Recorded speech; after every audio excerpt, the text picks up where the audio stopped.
Hi Guy, today we're going to have a look at Let's Go Dizzy, the story of the Oliver twins. Now this was up on Kickstarter probably several months ago. I think it reached its target, which was about £20,000 pretty quickly. Topped out about 25 with a promise that basically if it goes over 25k, all the backers will get a Dizzy badge. I only went for the hardback copy, and which included the PDF, nothing fancy. Now I will say this is the first time I've looked at this. It just arrived this morning. I mean, I got the PDF, but I'm just not a fan of reading big books like that in that format. I prefer to have something in my hand. Now, I've been a big fan of the Dizzy games. I've done tons of videos over the years on the actual, across all the systems that they did stuff on. So I'm very interested to see this. Right, let's crack it open. Now, first of all, just to start off, that is a nice, gorgeous, glossy cover. It's a pretty thick spine. We'll just slide the paper off as well. And basically the design underneath, so at least if it gets torn, you've still got the same thing, but without the shine. A quick look at the back, Oliver twins on there. Where's it from? Fusion Retro Books. Now, most of their other books sell for about £25, so I suspect this will be the same. It's just arrived for me today as a backer, so it's probably going to be available shortly. Anyway, let's crack it open. Now, one of the great things about this is because I was a backer, they signed it for me, and that's both of the brothers. So I've got one Dizzy game now that's been signed. I had that done about, I think it was 2005, so a long time ago, and now I've got this book for part of the collection. There you go, nice good opening out there. Now the page quality is actually pretty good. I mean, it feels like a proper, it's proper professional, really well printed and stuff, nothing dodgy or silly like that. And just a quick test on it, nice solid spine to it as well, so it's certainly worth the money. Just cracking, I don't know if you hear that, it's just because the spine's open for the first time. But a foreword from the twins, won't focus too much on the text. Nice glorious pictures taken. Oh, that's another thing, one of the side things, what do you call it, side options, is if you paid, I think it was about £100, you could get a NES copy of a recent game they'd found, one of the Dizzy games. It's just pretty neat. Anyway, going through, family album. This is quite a thick, meaty book as well, by the way. Part 1, how it all started. Again, lots and lots of great artwork there. Create more speed. This is their history. Another thing you should consider is, if you have a look on YouTube for the Oliver twins, they do actually have a YouTube channel where they talk about the history in some detail. Tip-X, that's probably how they used to fix the coding in the old games. Whoa, that's quite neat. That's Roadrunner, and that's the actual coding for the games from one of the time. Because the other great thing about these guys is they've kept everything tucked in an attic at home. So keep going. Tiz was, I think it was like the 80s or 70s, but yeah, that's going back. Swap Shop. Yeah. They were only, like I say, they were only like young teenagers at the time when it all took off, and it was like crazy money they could make off the back of it, Not like that today in the UK for gaming. Luscious artwork there. Some screenshots rather than artwork, what am I saying? Easy come, easy go. Keep going. So yeah, this is basically a full-on artwork.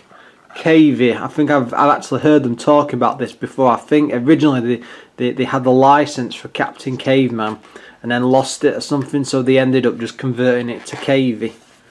Not a big fan of that game, to be honest, but what can you sell? Easy Art, they made one of the art packages. I think they might have done a couple, Panda Sprites, but basically I think they were doing what they made for games themselves, and they just turned to a package and then just sold it somehow, and it was a real hit. Magic Maths, all in a loop. Magic Clock, don't remember that one, I'm afraid. Killer P, I had a copy of that back in the day. Excalibur. Oh, Robin Hood. Oh, Ghostbusters 2. I had that when it first came out. It was not a bad game, not amazing though. But yeah, like, look at the detail on this.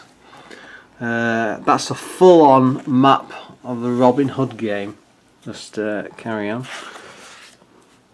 They preferred doing, they did all of the coding on the Amstrad, and they actually built this device which allowed them to port the same code back over to the Spectrum very, very easily. They didn't even have to learn the coding for it. They were talking about that at one of the events.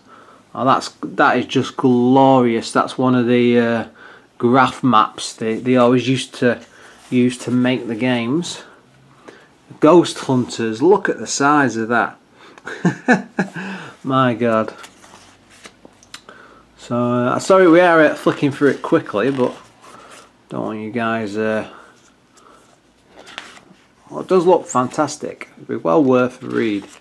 Computer Whiz Kids. It's all original photos they've got and stuff. There's nothing been what's this?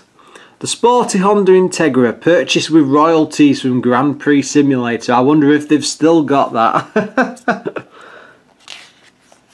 This is the bit, that's what everybody wants when you get to the Dizzy games and you start going through the full history. I think, you know, back in the day they made an absolute fortune off them because they were awesome games, absolutely awesome games. Gallop. Some of the industry artwork. Jet Bike Simulator. I'm not a big fan of this one, I'm afraid. I didn't really like it back in the day, but that's what it's like anyway. That's Jet Strike. Race Against Time. More original photos. God, that's some good. Where they used to live.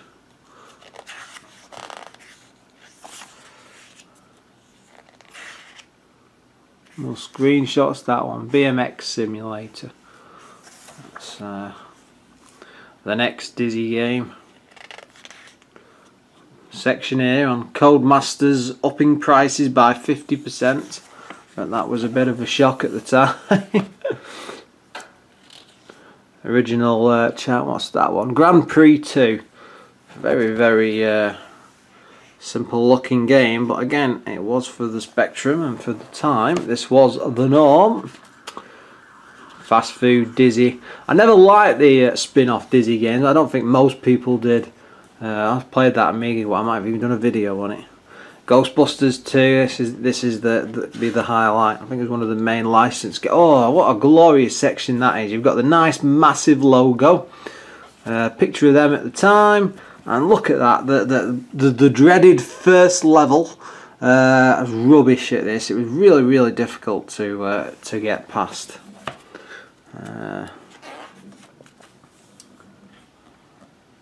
Machine, I remember that magazine. I had a copy. Gunship, one I've not played. Fantasy World Dizzy, the best one in the series. I mean, look at that.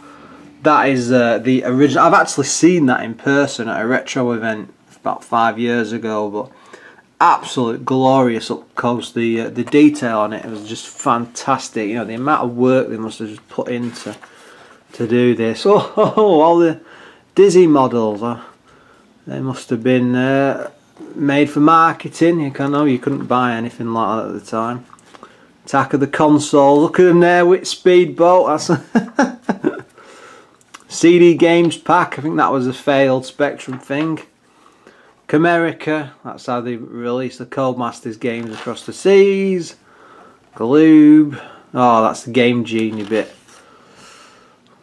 Yeah, that's that. Fantastic Adventures of Dizzy. I've never got on with this one as a game. It's good enough and it's okay, but I don't know why it just doesn't work for me. But you did get a thingy on the Aladdin packing. I think there was a Dizzy. Was it the Aladdin? I can't remember. Well, that's some of the Dizzy 4. Zack's Palace. I love how you've got all the notes and things. Oh, skipping ahead a bit there. More screenshots, photos from back in the day. And it really is an in-depth history from start to finish. It's not just a couple of interviews, it's proper straight on. Anyway, oh, what's this? What's this? This is Crystal Kingdom Dizzy. Look at the ship there. And the land. Well, as you can tell, I'm quite enamoured with this book. This is actually really, really good. I mean, I love these pictures more. Which one's this one? This is die-cut yoke folk for the interactive Dizzy game, and below 2 pages from the working schematic showing how the game would have progressed. I have no idea what that is, but I'm sure if you read it, you'll find out. Cosmic Dizzy. Wonderland Dizzy. This is the it just disappeared. They completely forgot they had it, and luckily they had some discs or something stashed in their attic. That's why it's been re-released. Ferrari treat after victory. They've gone up from the what was it, the Nissan before. A lot of money there. Anyway, excellent Dizzy collection. I never had any of the Dizzy collections back in the day. I think that's quite rare now, Dizzy on the Game Gear. There's the Ferrari. Interactive. I've never heard of any of this bit before. I'm looking forward to reading through this properly. And that's just one of the Sky Saga. I've never. For me, you know, it's a kid game. It's not really interesting, but it's basically a bit like what's that Activision one with the toys? Part 5, Reflections on a Decade. Oh, this is like game sale figures, I think. Let's have a look at that. Oh no, it's not. It's Oliver Twins game listings and timeline. That's when they all came out. And anyway, Shigeru Miyamoto, creator of Oh, he's just comparing game sales with the looks of it. That's all photos over the years. Memorable games, brief selection. This is other stuff they've done. Robin Hood on the Amstrad. I really like this layout. This is actually quite good. So you got the same gloss throughout. So yeah, that was what I talked about before. The Chimerica one.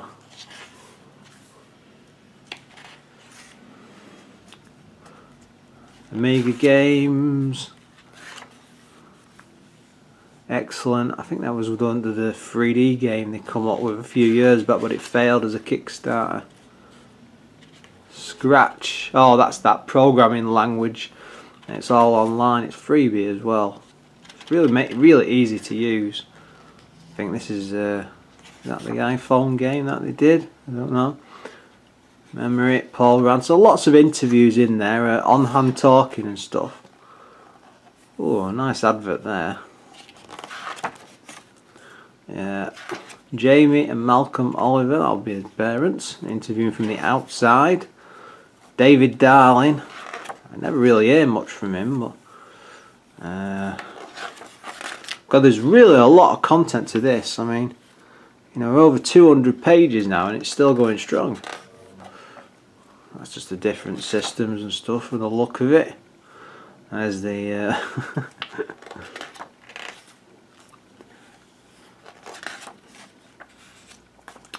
Jared Bentley, and that is an awesome advert. That looks really, really nice. That'd make a great poster. You're a big Dizzy fan. Chris Palmer, Godfrey McCann. Oh, we're nearly at the end. Peter Williamson. Ooh, that is lush. I really do like that. Dizzy Remix Zone. Dizzy Returns. That might have been the, yeah, 2012 it says, and I just briefly read it on the description. It's a complete failure, sadly, but I think this is the iPhone game, is it? No, and that's just a section at the back which is dedicated to all the people who contributed. My name's in the middle of there somewhere. Quite a big list. Anyway, and that's the entire book. Don't be cheating and reading it through screenshots. So yeah, that's quite a meaty book. I'm quite chuffed with that. It's going to look great with the rest of the Dizzy tapes stashed on a shelf somewhere. Really like the quality. Very good looking book. I'd recommend you get it. I'm looking forward to reading it.